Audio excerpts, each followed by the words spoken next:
Fast, focused, and fearless. Here's everything you need to know as you jumpstart your day. I'm Pauline Verzosa. The Defense Department says China used illegal force to stop our resupply mission in Ayungin. According to Secretary Gibot Teodoro, it was a deliberate act to prevent us from providing our troops with supplies. Recall that the Chinese Coast Guards used machetes and hammers to damage Philippine Navy boats last June 17. Contrary to the previous statement of Malacanang, Teodoro says this was not a misunderstanding or an accident. That was a preliminary assessment at the time, but after the trip of the President to Palawan, nag-firm up na yung conclusion na talagang deliberate incident. The Philippine Navy insisted that it does not need to announce its plans to conduct resupply missions to BRP Sierra Madre.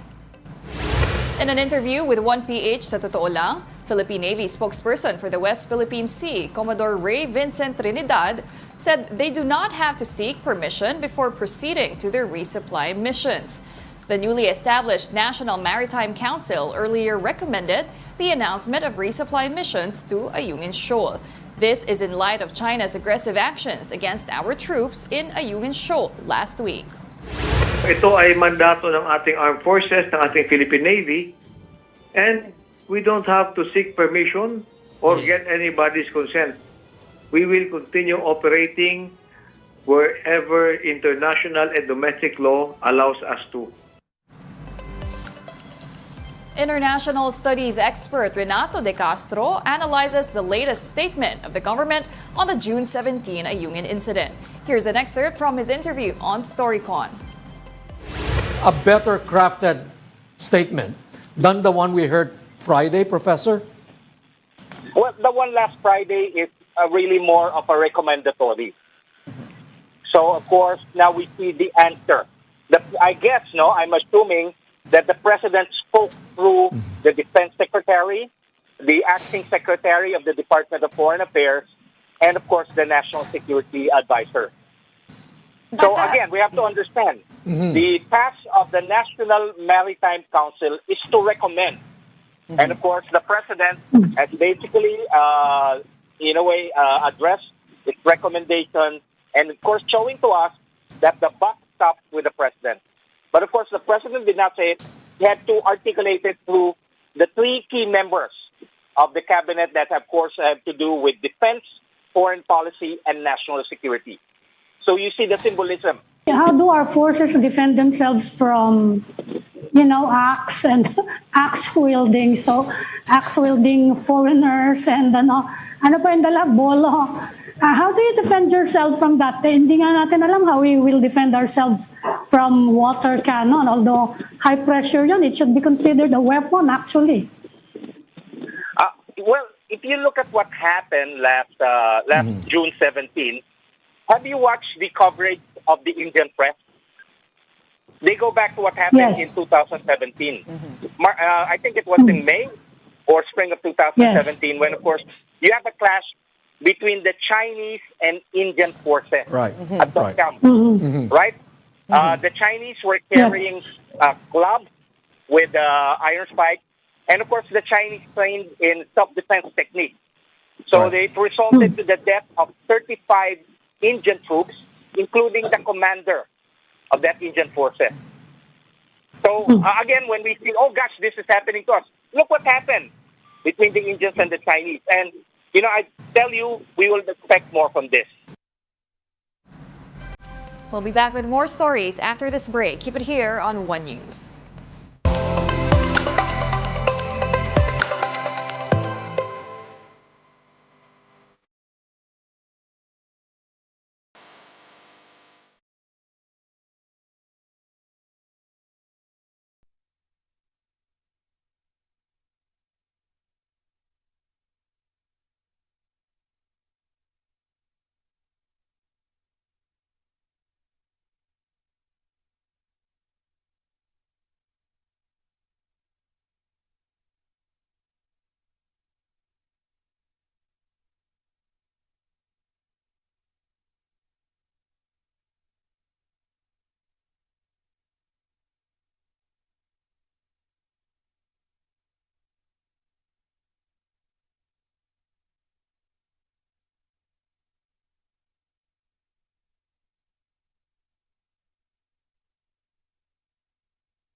You're still watching One News Now. I'm Pauline Verzosa. Let's now take a quick look at today's other headlines. Former Senator Laila De Lima has now been cleared of all the drug charges filed against her during the previous administration. According to the Philippine Star, a court granted De Lima's demur to evidence on her third and last drug case. A demur to evidence is filed by the defense to argue that the prosecution lacks sufficient evidence in the case and warrants a dismissal. Meanwhile, Business World reports that S&P Global Ratings trimmed its GDP forecast for the Philippines for this year. The credit rater cut its growth forecast to 5.8% from 5.9% previously. It attributes the lower forecast to domestic demand that started out the year on a disappointing note.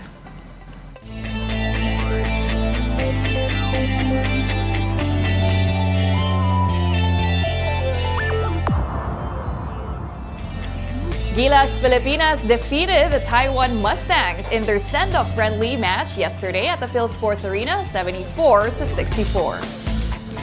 Dwight Ramos and Justin Brownlee doubled their efforts in taking the third quarter against the Mustangs. Taiwan attempted to redeem themselves in the fourth quarter, but they still fell short.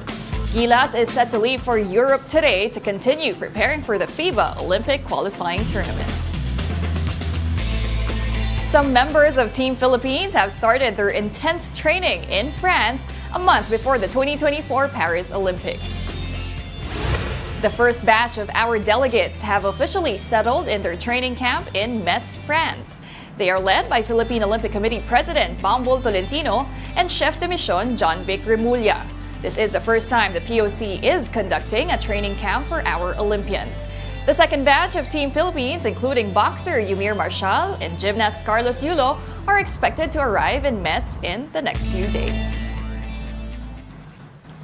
The Quezon City local government installed hundreds of solar panels to help reduce electricity costs.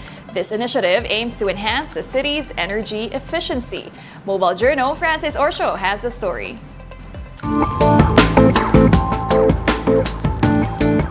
Sa simpleng pagkonsumo sa kuryente, may epekto na agad yan sa mundo dahil sa tinatawag na greenhouse gas effect. Kaya may lokal na pamahalaang gusto itong solusyonan sa pamamagitan ng renewable energy.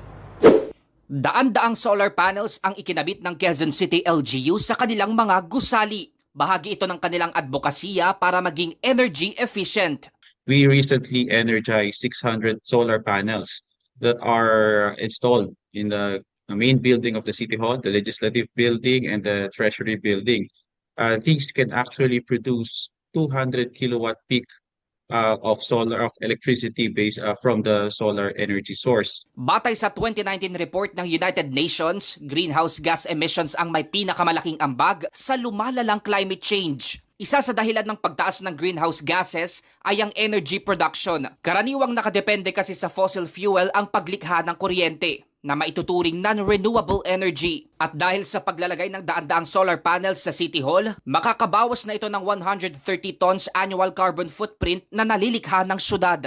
Ang good news pa rito, makakatipid lang naman ang mga gusali ng 1.5 million pesos na singil sa kuryente kada taon. Malaking tulong yung savings dito sa renewable energy. Yung 1.5 million savings annually from that fund alone, estimated we can fix around 3 to 4 health centers and equivalent to 5 to 6 daycare centers. 3 pampublikong ospital pa sa lungsod ang nakatakdang makikinabang ngayong taon sa solar energy, kabilang ang Quezon City General Hospital, Novaliches District Hospital at Rosario Maclang Bautista General Hospital, pati na rin ang Barangay Kaunlaran Hall sa syudad. At sa mga susunod pang taon, inaasahang magiging energy efficient na rin ang mahigit 30 Quezon City-owned buildings. Kapag natapos daw ito, aabot sa 3,600 kilowatt peak ng kuryente ang malilikha at 52 million pesos ang matitipid sa kuryente kada taon. Paliwanag pa ng Quezon City LGU, meron silang tinatawag na net metering agreement sa Meralco bilang power distributor, kung saan ang sobrang kuryenteng malilikha mula sa solar panels ay ibebenta sa Meralco na makakatulong naman para madagdagan ang supply sa power grid. Mobile journalist Francis Orsho po, hatid ang mukha ng balita. And those are the top stories of the hour. Join us later at 9 a.m. as we continue to monitor the day's biggest stories. I'm Pauline Verzosa. We are One News.